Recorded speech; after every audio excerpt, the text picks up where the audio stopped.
সদস্য এবং কাউন্সিলর 25 নং ওয়ার্ড জনাব মোহাম্মদ আলী আকবর টিপু, তিনি আমাদের উদ্দেশ্যে শুভেচ্ছা জানাবেন। ধন্যবাদ সকলকে।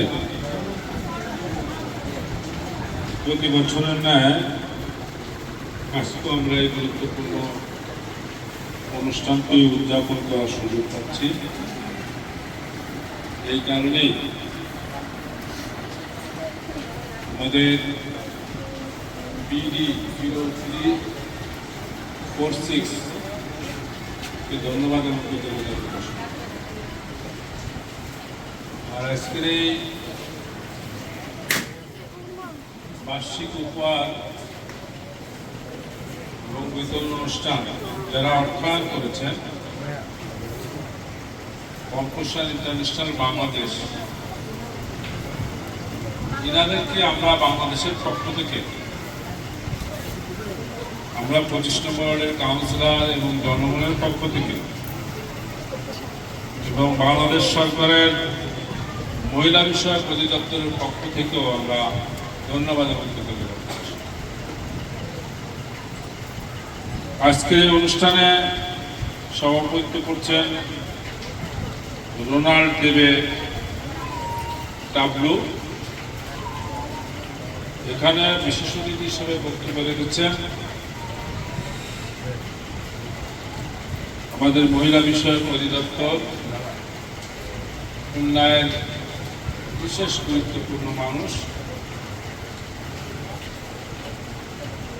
সাজিয়া আফরিন সিদ্দিকী, উনি প্রোগ্রামার অফিসার হিসাবে কাজ করছেন। আমরা কিন্তু ওনাকে বলেছি, আমি ব্যক্তিগতভাবে, যে আমি 2013 সাল থেকে এখানে আসি। 2008 সালে আমি কাউন্সিলর নির্বাচিত হই প্রথম এই 25 নম্বর ওয়ার্ড থেকে। আমি কখনো সরকারি কর্মকর্তা, বিশেষত শিশু কিশোরদের এবং মহিলাদের বা প্রতিবন্ধী বা হতদরিদ্র যেভাবে আমরা উপস্থাপন করি না কেন, সরকারি কর্মকর্তা কর্মচারী আমি এখানে আসতে দেখি। এই প্রথম আপনাকে দেখলাম, এই জন্য আপনাকে ধন্যবাদ জানাই যে মাননীয় প্রধানমন্ত্রী শেখ হাসিনার সরকার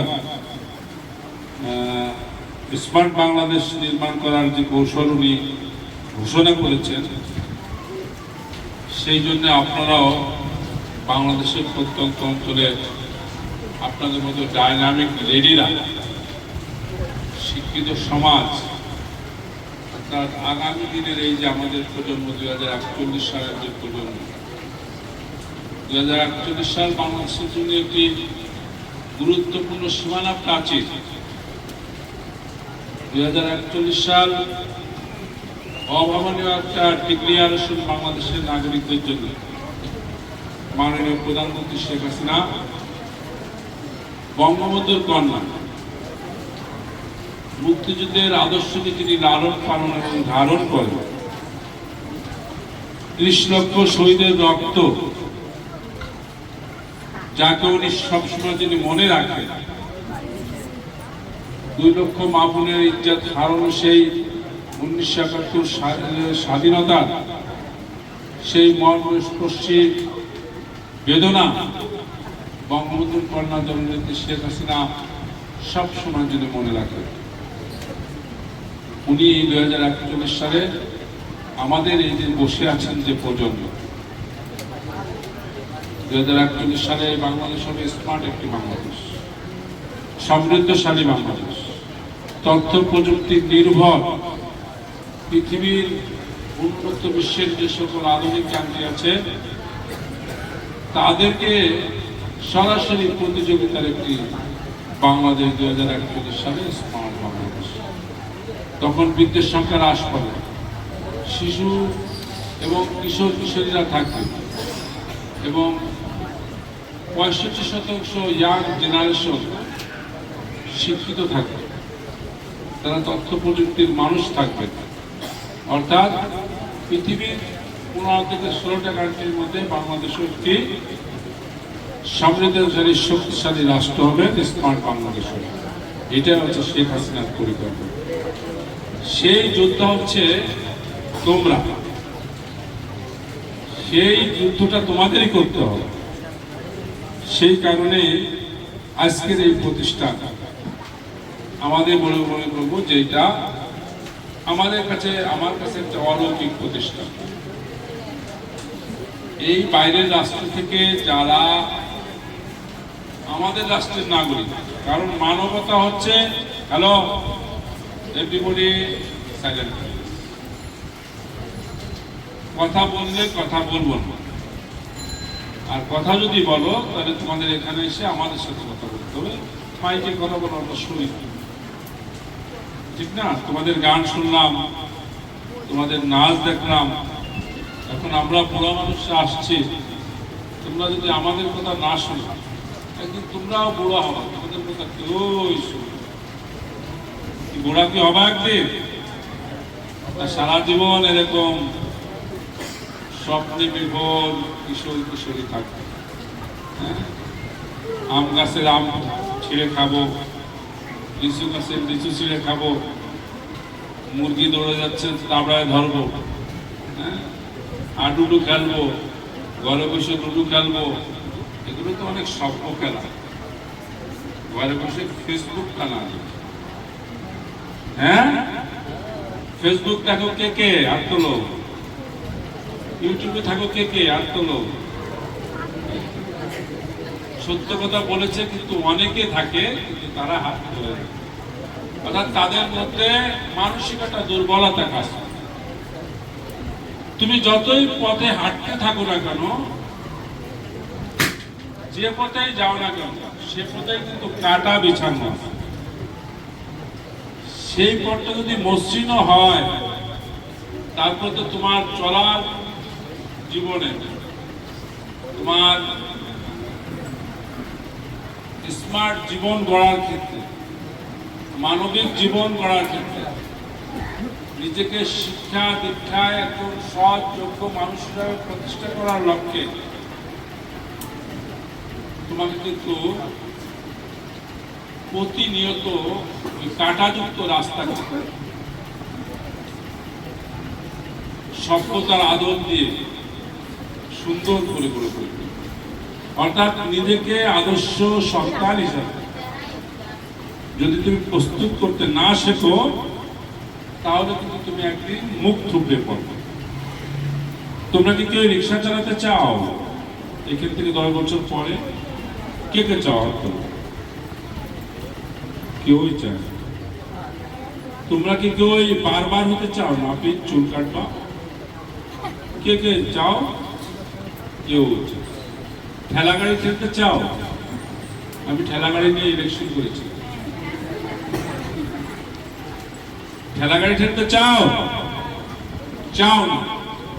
অর্থাৎ তোমাদেরকে মনে রাখতে হবে, এই বাইর করে দেবো, তোমার চুল কাটবা, দাঁড়াও, তুমি দাঁড়াও, তোমাকে বলছি দাঁড়াও, চুল থাকবে না। শুক্রবার বেশি কথা বলার সুযোগ নেই, বলবো না। কথা ছিল, কথা বলতে চেয়েছিলাম, ডিসিপ্লিন অর ডিজাইন।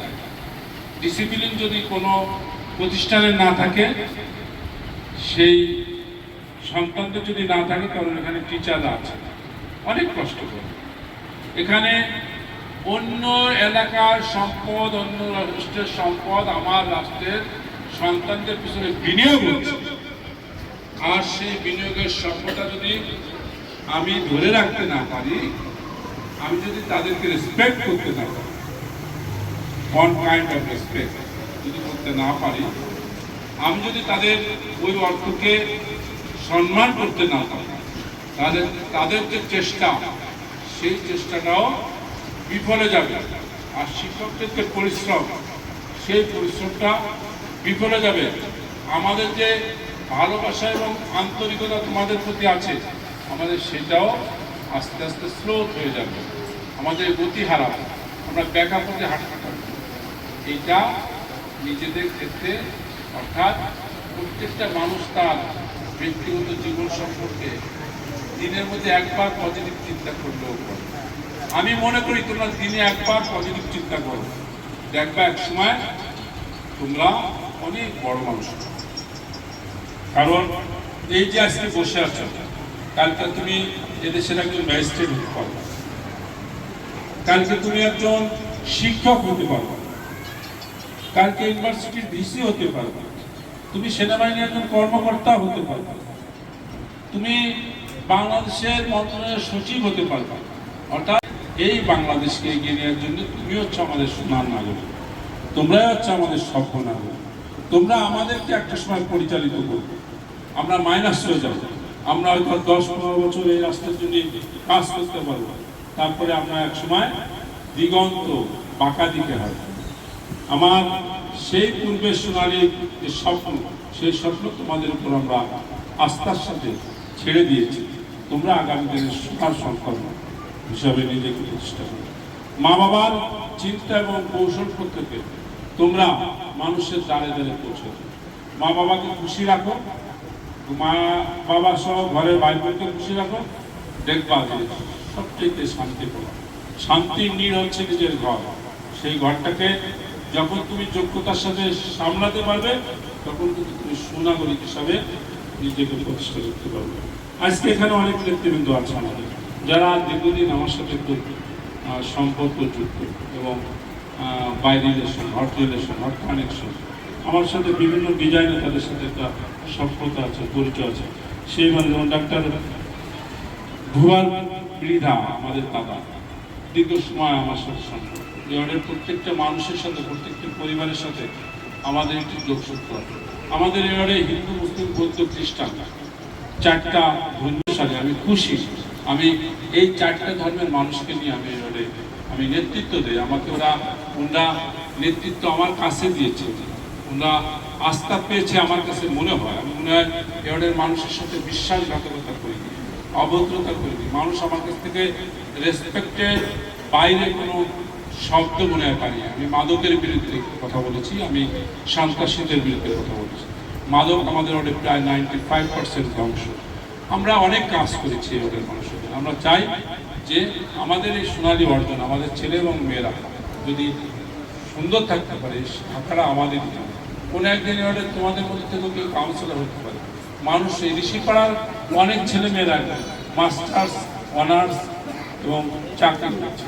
ঋষিপাড়ার সন্তানদেরকে প্রায় 8-10 জন কন্যা বিশ্ববিদ্যালয়ে চাকরি করছে, বিভিন্ন জায়গায় চাকরি করছে। সেসব চাকরির ব্যাপারে আমি সুপারিশ করেছি। এখন একজন রিক্সাওয়ালার ছেলেও রাজশাহী মেডিকেল বিশ্ববিদ্যালয়ে পড়ে, ঢাকা বিশ্ববিদ্যালয়ে পড়ে, খুলনা বিশ্ববিদ্যালয়ে পড়ে। একজন ঋষির সন্তান বিশ্ববিদ্যালয়ে পড়ে, বারবারের সন্তান, হ্যাঁ, যিনি চুল কাটান। বাবা কত লড়াই করেছে, কত পরিশ্রম করছে, প্রতিদিন চুল কেটে 500 টাকা ইনকাম করেছে, 400 টাকা ইনকাম করে যায়, তার সন্তানকে প্রতিষ্ঠা করছে। আমার এদিকখানের পরে একই পরিবারের দুটো সন্তান, তার বাবা চুল কাটে, রাজশাহী ইউনিভার্সিটি থেকে পাশ করে এখন সরকারি ব্যাংকে কাজ করছে। এটা বাস্তবতা। এটা একটা ছেলে আছে, তার ফাদার 4 লক্ষ টাকা বেতন, সেই সন্তানকে, সেও তার বাবাও চুল কাটে। কৃষ্ণ আমাদের এখানের মনে বাস্তবতা এরকম। লড়াইটা কিন্তু দারুণ। যে লড়াই করতে পারে, জৈবন যার যুদ্ধে যাওয়ার শ্রেষ্ঠ সময় তার। তুমি যুদ্ধ করো, তুমি একসময় শ্রেষ্ঠ জায়গায় পাবেই, যাবেই, কিন্তু তোমার ভিন্নতা যেন তোমাকে লক্ষ্যপুষ্ট করতে না পারে, সেই ব্যাপারটা তোমরা মনে রাখবে। সকলকে শুভকামনা জানাই। পাশাপাশি এই জায়গায় মিসেস সেলিনা